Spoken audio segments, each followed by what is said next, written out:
Geraldine, welcome. Hi, hello, Masha. Geraldine, you are the Vice President for Sustainability and Corporate Communication at DLF. But before we dive into those two pillars, I want to know what brought you to the world of seeds and why is it interesting to work there? I must admit that I haven't really particularly thought about that I will work in the world of seed. I have worked in another industry for many years before. So at the time when I decided that I would like to make a change on my career, I actually haven't really looking particularly where which industry it has to be. But one thing it was quite clear to me is I would like to work in an area where I can work closer with nature, and because I see this is a very important topic and it's something I really wanted to make a difference in. And so opportunity in DLF has opened up, and that's also when I started to investigate a little bit more about the seed industry and also what DLF is doing. That's where I find that is fascinating. That of course our focus is our grass seed, and it's very close to the nature. And naturally, what we need to do is to adapt to the nature. So that becomes a very natural choice for me to join the industry, and I'm still very happy to be here. Wonderful. It's a great sector, so very Mm, welcome and please stay here. thank you. Um, let's take a look at the two pillars of your work. First, I want to dive into the sustainability part. Can you explain a little bit how that looks like for a company like DLF? Where is your sustainability focus at the moment? Our sustainability focus as a topical focus, then we are focusing, of course, a lot about an environment, as I just mentioned, working with nature. So climate adaptation, mitigations, and pollutions and biodiversity is obviously something that we have focused on. But how to work with them, it is not something that we can just jump out and wake up in the morning and do something. We need to work in a very strategic way. It's also a little bit new on how sustainability would normally work with no matter which industry you're going into. So first things is, of course, looking around our business. Where do we have an impact, positive or negative? But also where do we have risk and opportunity as well? And improving on those topics and that we have concerns on. And then second is, of course, where do we have legislation requirements? So these days we have a lot of pollutions requirements, and EU has just had our new nature restoration law, and of course reporting also have the CSRD reporting requirements. So that's where a lot of legislations actually is around us right now as a business. And then also how do we actually integrating all this topic into our business, both in the process and also in our products and solutions. And then finally is maybe everyone have heard about it is data, a lot of ESG data, and how could we collect a lot of data and support us, both on supporting us to guide us on where do we take actions and also help us to make decision. And also with data is also where we know we're making progress.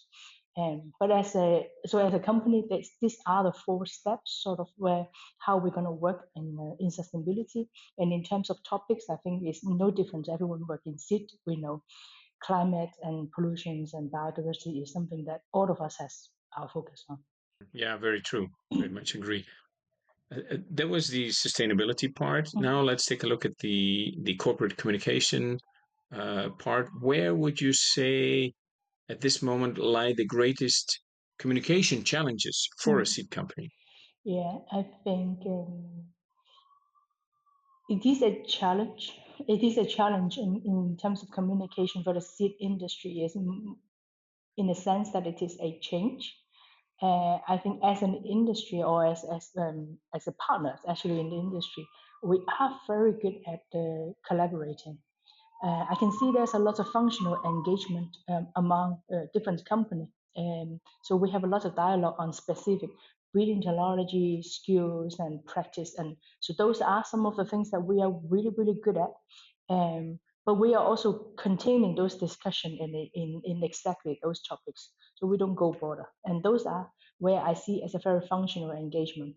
And we also typically talking to our own industry. So we are people in the seed industry talk to each other, and we are not often having a very wide audience. But as all the sustainability topic we mentioned before, and also the world has become more complex around us, as we all know it. And so the communication actually has to go broader. So we cannot just talk to each other anymore. Mostly also because we require a lot more technology and we are covering a lot more stakeholder in the world that we need to talk to a wider audience. So the way that we collaborate and communicate has to be a little bit more easier for people outside of the seed industry to understand us as well. So that wider audience and also changing the languages, I think is the change that itself present as a challenge because we need to change and how we communicate and also who do we communicate to and how do we, yeah, basically bring out our message to everyone. Yeah. Hmm. Yeah, well said.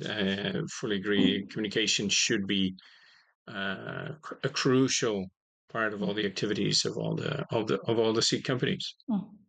So true. Geraldine, recently you participated in the ISF Congress. What brought you to a seed Congress, and what's your main takeaway? Well, what brought me to the Seed Congress, and that's here, then you're getting a very different answer. Actually, I was told by my CEO that Geraldine, you are not talking like a seed person, and so I don't know what is a seed person talk like. So what? How can I find out? I guess I go to where the Mhm. seed people are.